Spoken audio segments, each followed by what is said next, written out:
እሺ እኔ የምለው አብርሃም ልጅክ ነው አይደለ? ልጅክ ከሆነ ማለት ነው ቡዜጋ ከሌለ ቤት የለም ብላችሁ ካሰብክ ልጁ የት አለ ልጄ የት አለ ብለህ ለምን አልጠየቅም? እሺ አንተ እቺ ልጅ እንደዚህ ስታለቅስ እሺ ሩትያውን ዛሬ አልቅሳለች አይደለ? ልጇ ሳይጠፋ ልጇ ምንም ሳይሆን እንዴት ነው ሰው በልጁ እንደዚህ እያወራ በዚህ ልክ ሊያለቅስ የሚችለው?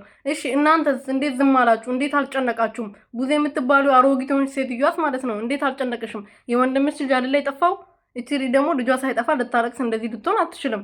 ይሄ የሆነ አበጋዝ የሆነ የሚባለው ሰውዬስ የወንድ አልጫ ማለት ነው እንዴት ነው ዝም ሊል የቻለው? እናንተ ጋርም ከሌለ ልጁ የት ገባ? እሺ ልጁ እኮ ህጻን ልጅ አይደለ? ተራሱ ሄዶ ወጥቶ የሚጠፋበት እንትን ጊዜ አይደለም። በዳዴ ራሱ መሄድ አልጀመረም። ልጁ ገና ህጻን ልጅ ነው። ግን እናንተ እንዴት አስቻላችሁ? ልጁ ሳይጠፋ ጠፋ ማለትም ቻላችሁበት? እኔ አላቅም ይሄንን ነገር እኔ እንደዚህ መናገር አልፈልግም። ነገር ሌላ ነገር ይዞ ሲመጡ ደግሞ እኔ ማፈር አልፈልግም። ልክ እንደባለፈው ማለት ነው። እና ፍቅር ላይ ተነስተን ነበር ብዙዎቻችን እና ፍቅር ላይ ለምን እንደዚህ ያደረገች ለምን እንደዚህ ትላለች ብለን ብዙዎቻችን ተናደን ነበረ።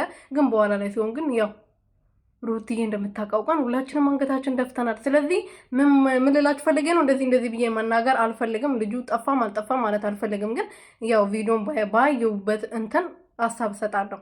ስለዚህ ሩትዬ እውነት ልጁ ጠፍተው ከሆነ አንቺ ሄደሽ ለምን አልከሰስሽም? እስካሁን ድረስ ለምን ቁጭ አልሽ? ልጅሽ አሁን ዛሬ 3ኛ ቀን አይደለ? 3 ቀን ሙሉ ልጅሽ የት እንዳለ አብርሃም እንደዚህ የው ከውሽሚቷ ጋር ፈታ ዘና ብሎ ከውሽሚቷን አስበልጦ ወንድሙን ከቤቷ አፈጥቶታል። ስለዚህ ለምን ዝም አልሽ? መክሰስ ትቻለሽ፣ በዚህ ጊዜ መክሰስ ትቻለሽ፣ የፈለግሽውን ነገር ማለት ነው። ምክንያቱም ብዙ ማስረጃዎች ስላሉሽ እዚህ ጋር እነሱ አንቺ በምታረግሽበት እንባሽ በሚወርድበት ሰዓት እነሱ ይደሰታሉ። እሷ ራሱ ስትደሰት ነበረ ማለት ነው፣ እቺ አሮጊቶን ሴትዮ ማለት ነው። እና ስለዚህ አሁን ከዚህ በላይ መታገስ የለብሽም። እውነት ልጅሽ ጠፍቶ ከሆነ ህግ ያለበት አገር ነው።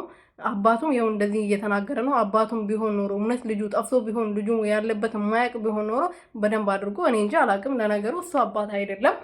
ስለዚህ ፈጣሪ ልጅሽ የሚጠብቅልሽ ውዴ፣ ሌላ ምንም አይደለም እኔ